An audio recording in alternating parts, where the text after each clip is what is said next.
Welcome to the Details of the Castle series. My name is Jade. I'm a student assistant here at Hearst Castle, and I had the pleasure of interviewing Lisa Pieraccini. Lisa is a UC Berkeley professor as well as an Etruscologist, and so in this video we're going to be talking about some of our Etruscan collection.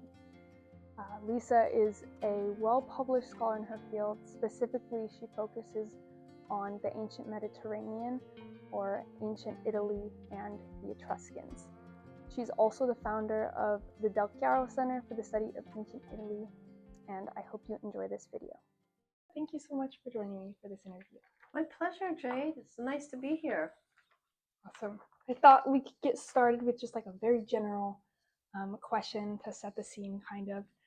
Could you tell me a bit about your background and how you became interested in Etruscan studies? My background. Well, I studied in Italy. I lived in Italy when I was doing my undergraduate degree.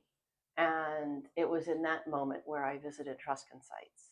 And that those visits had a profound impact on me and ended up sort of guiding my career and really steering me in the direction of the ancient Etruscans. I had previously, as a child, been really interested in the Egyptians. I was interested in tombs and funerary archaeology and ideas of the afterlife and the underworld. And the Etruscans kind of ticked all those boxes. And so that's sort of how I stumbled into the Etruscans. I really like the Etruscans too, but I was kind of curious for people who don't know who the Etruscans are. Right. If you could answer that question. Yeah, the Etruscans were a very sophisticated ancient civilization that really ruled Italy in the first millennium BCE, and they occupied the area of central Italy for the most part, and made a lot of money through the mineral-rich soil that was around them, offering tin and copper, and those are the two main ingredients you need to make bronze. And so they found themselves to be incredibly sort of wealthy at a time when other ancient, civilizations were looking for bronze in the Mediterranean. So they traded and purchased all sorts of luxury goods coming from places like Phoenicia or ancient Greece or Egypt. And with all of that trade and contact, they really developed into, as I said before, a very sort of sophisticated early Italian pre-Roman civilization. So you talk about bronze, and this is this natural resource that was very right. that they found. Is there like for like clay, for instance? What's the significance of like them utilizing clay and making pottery in their culture? If that makes sense. They were amazing, craftspeople and excelled in clay arts in all sorts of different ways and sizes and subject matter. I mean, they built life-size clay sarcophagi, apart from utilitarian ware and storage vessels, to very beautiful painted vessels. They were known, however, for a distinct type of pottery that they made called Bucchero. And the Bucchero has a black veneer to it. It looks as if it's painted, but it's not. That black veneer is achieved through a firing process where the oxygen is taken out of a very, very hot kiln, and that creates the sort of black veneer in the clay. And Bucchero is often considered or referred to as sort of the national pottery of the Etruscans. I know that like a lot of Etruscan pottery, there's like Bucchero, and then also their pottery and the ones in our collection have this rich red color. Is that glaze or is that the clay? Depends on where the vessel's coming from. Okay. There's certain regions, particularly in southern Etruria, where there's more of a brick or brown reddish color in the clay. And of course, clay votives and vessels were predominantly painted with a slip. So that adds color to it. And often that color would have been sort of a reddish brown. Perfect, thank you. I was curious, like for our art pieces, the duck, duck wine vessel. The Askos. I have it in front of me, but yeah, you know what I'm speaking of.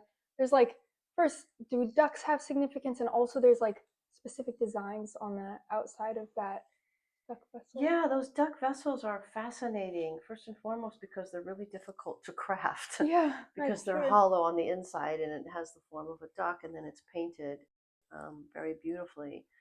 Those are produced in a certain central region of Italy.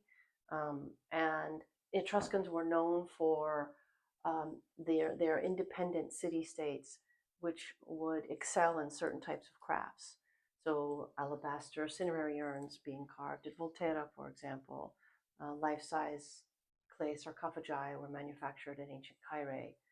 Um, Beautiful tomb walls were painted at Tarquinia, for example, right? Um, Not that they didn't all share in producing metals and of course clay, but certain city states excelled. And those duck ascoi are coming from central Etruria, the heartland of Etruria, and they were obviously sort of prized and valued vessels. And the duck, to get back to your original question, seems to hold a really special place in Etruscan life. It's one of the first images we see painted, even on Etruscan tomb paintings. Ducks appear in statuary, we find them in bronze.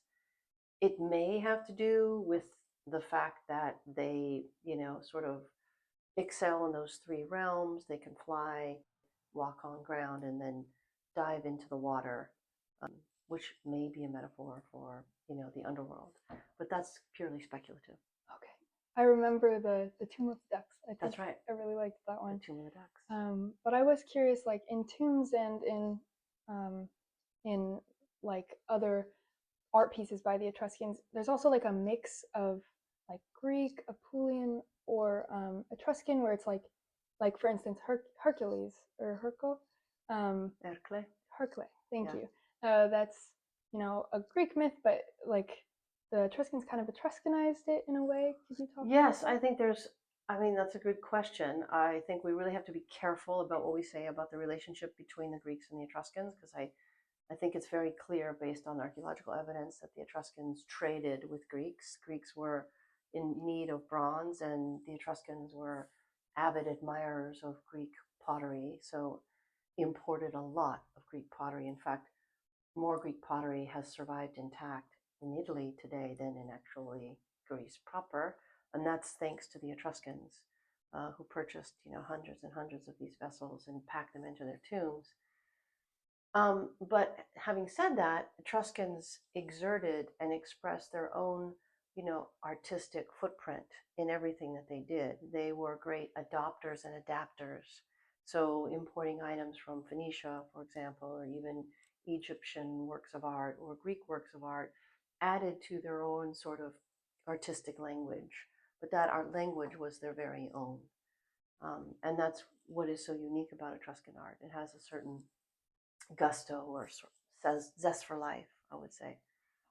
Awesome. So like are there certain designs like other than Hercule or that kind of are Etruscan, like the wave pattern you sometimes see?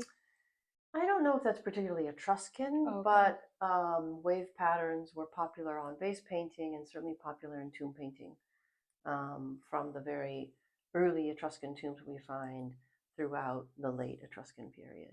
Yeah, and those wave patterns probably are reminiscent of water and traveling and traversing, and a means for sort of traversing the underworld.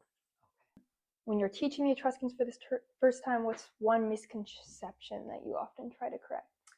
I think one of the misconceptions that I tend to have to state multiple times is that the Etruscans were not imported, that they were born on Italian soil, and that they developed their own unique culture, their own unique language, their belief system of the afterlife, the way they deposited their loved ones in tombs. That all was very unique. And I think that oftentimes the conversations about Etruscans today get sort of looped into an origin question, because ancient historians, particularly Greek historians, were talking about Etruscan origins in the 5th century BCE. Herodotus is one of them. And so scholars thereafter, would say, oh, Herodotus mentioned that they might not be, indigenous. Dionysius of Halicarnassus says, no, absolutely they're indigenous. So there was a lot of conversation in the ancient world, but the 5th century BCE, Etruscans had experienced their zenith by the time that these Greek historians are talking about where they came from, right? The archaeological evidence speaks loud and clear that they developed from the Bronze Age onward, and this is what I try to really impress upon my students. Oh, that's awesome. I feel like there's a lot of things when I'm reading articles or things like that where I hear people calling the Etruscans mysterious. What's your... That's a trope. That's a trope. Mysterious, or that they,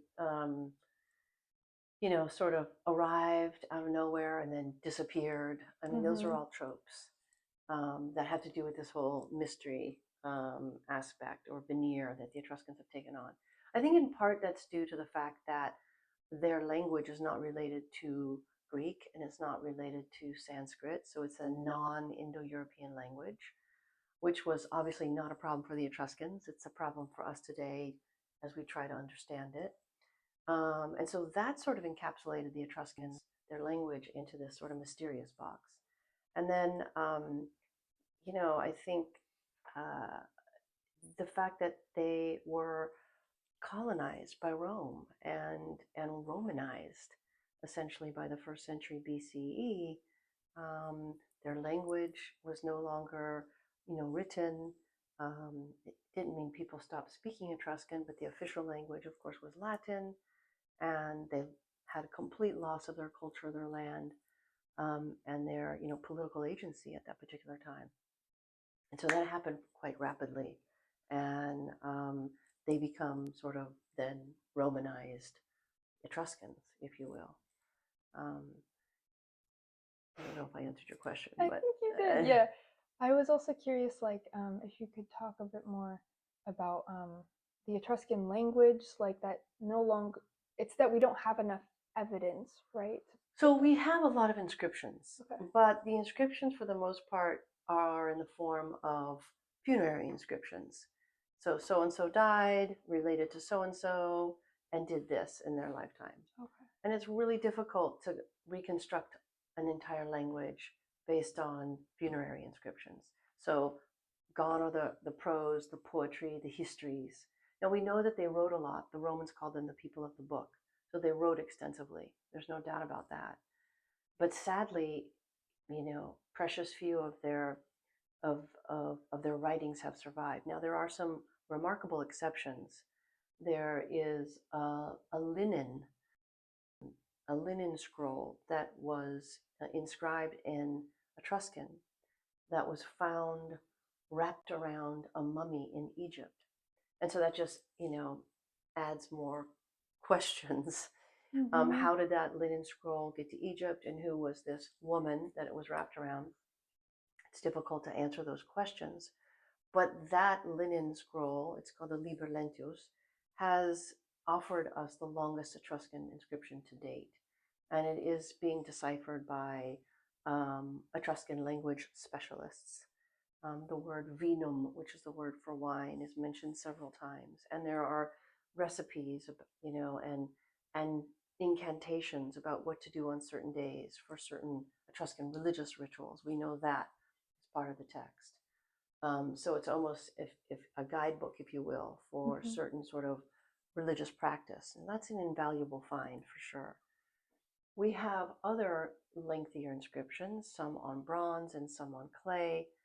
I'm thinking of the bronze tablet that was found outside of Cortona, where a property was sold, and that whole transaction and sale is documented on a bronze plaque. So there are inscriptions, but not enough to give life back to everything that the Etruscans wrote. We're just not there, and hopefully we will find more.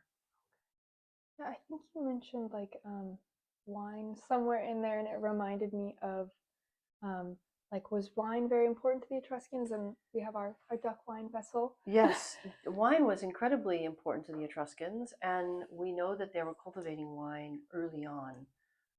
Probably, wine was probably cultivated, around in small batches with, people experimenting at the end of the Bronze Age, the early Iron Age, but certainly in the first millennium BC, early Etruscans are making small batches of wine, and then that grows into an industry. We also know that they would trestle their vines on other plants. So without bringing man-made trestles in, they would train the vines to sort of grow on wild trees that were near the vines themselves, which is really interesting. And their wine was then cultivated and exported. So wine was leaving Etruria to go to other places in the Mediterranean in large amphora that were placed on ships and taken abroad and sold. Thank you. I think that kind of brings my questions to an end, actually. But I was wondering if there's anything else you'd like to add or discuss about Hearst collection and I'm so happy as an Etruscologist that the Etruscans are getting attention, and that it's time we look at all the ancient civilizations of the Mediterranean, and see how they have made their own mark on the ancient Mediterranean at large, right? And the Etruscans are one of those people of ancient Italy, at least, that had a very sophisticated society and culture well before Rome ever had its footings as we understand it to have today. And in fact, the last 3 kings of the Roman monarchy were actually Etruscan. So Rome early on would have looked like an Etruscan town, because there were Etruscan wealthy families in Rome and Etruscan kings ruling. And I think that's often forgotten. And I also think it's important to emphasize that the Romans really stood on the Etruscan shoulders in terms of borrowings in engineering, agriculture, in writing, in art, and certainly in religion. And they borrowed much from the Etruscans, and that now is more than ever before sort of part of how we teach Roman history, and it should be how we look at art really from the 5th century BCE down. Awesome. Thank you so much for having this with me. My pleasure. And I think that was a lot of amazing information. So I'm glad we got to have this interview. Oh, I'm so happy. Thank you. Thank you for the opportunity. Of course. Thank you for joining Hearst Castle for the Etruscan Art Spotlight, an interview with Dr. Lisa C. Pieraccini. You can actually see these Etruscan ware on display in the main library at Hearst Castle on the Upstairs Suites tour. We also wanted to give a special thanks to Dr. Lisa C. Pieraccini for sharing her time and expertise in this interview. If you're interested in learning more from Lisa, additional scholarship is linked in the caption below.